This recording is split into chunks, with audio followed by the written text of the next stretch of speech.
Ruby Gillman is just your average girl that no one understands. She's shy and only has a few friends. She's far from one of the popular girls. However, she is fascinated with the ocean and the life within it, something her mother strictly prohibits. One day, after Ruby comes in contact with the sea, she transforms into a giant kraken. This leads her to learn not only about herself, but her royal lineage. This is Ruby Gillman, Teenage Kraken.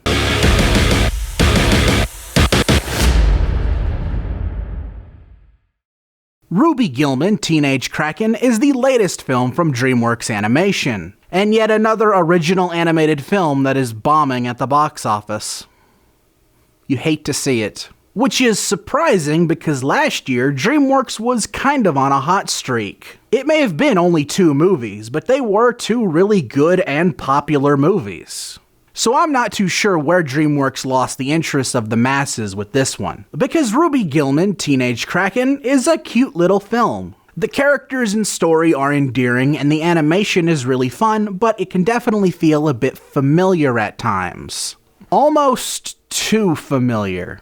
Playing the titular character, Ruby Gillman, is Lana Condor, and she delivers this delightful performance as this quirky teenager. Ruby as a character is very shy and quiet, keeps to herself most of the time, but at the same time her personality and interests are very cute and endearing. And Lana Condor's performance does a great job at conveying a character like that. This is a character I can definitely see a lot of people connecting with. The teenager part more so than the Kraken part. And playing the part of the movie to really make waves online is Anne Murphy as the film's antagonist, Chelsea. You take all of the stereotypical mean girl tropes and throw it into a red-haired, that's the important part here, a red-haired mermaid, and call it the film's villain. Ever since Shrek, DreamWorks has always been kind of known as the anti-Disney and will always poke fun at Disney. And this feels like a whole new level to me, but it worked so well. Annie Murphy does a great job with the mean girl trope. She's an attention-hungry narcissist, and you throw all of that into a power-hungry mermaid, you got an antagonist that is funny in concept and works really well with the film. Now, the animation of the film is definitely a bit different from the animation of the past 2 DreamWorks films, but I think that's a good thing. The animation felt like a really interesting combo of realistic and cartoony character movements. Ruby, as well as the rest of her Kraken family, have a certain bouncy, rubbery feel to their movements. And I think that works really well against all of the rather normal movements of all the human characters. The best example I can think here is imagine Hotel Transylvania, but only like 5 characters have exaggerated movements. But it's something that works for the concept and theme of the film. And of course, it being a DreamWorks movie means the world looks great.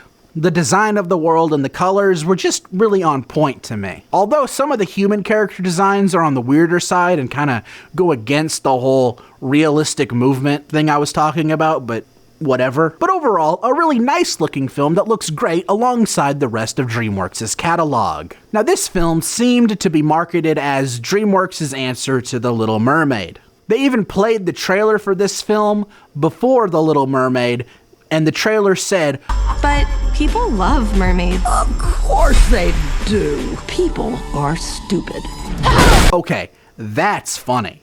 But having seen the film, it doesn't feel like a Little Mermaid ripoff. Chelsea's character is definitely supposed to be a play on Ariel, no doubt about it, but that's really about it. That isn't to say the film doesn't feel familiar in certain aspects, because it kinda does, and it might ruin the movie for some. The 2 movies I feel this film is a bit derivative of is Pixar's Turning Red and Luca. In fact, maybe it's Luca in reverse. This film is about a teenage girl trying to live her best, normal life in school, but her family lineage reveals that she has the power to turn into a giant monster.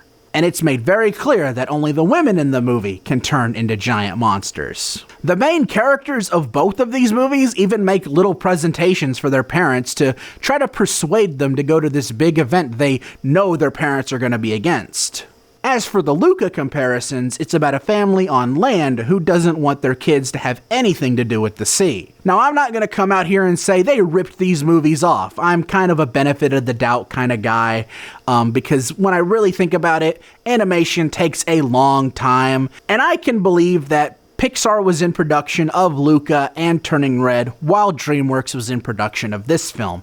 So maybe it's just one big coincidence, or maybe it's not. Again, DreamWorks hates Disney, so maybe it's not. No matter the case, there is still plenty to this film that holds its own. Specifically, the Kraken and Mermaid lore that the film sets up. And of course, there is a lot to the film that will probably connect with a lot of people. And even if it doesn't, there is a kaiju fight in the film. Turning Red didn't have that, but I can definitely recommend you check this film out. It's a more than fun family film.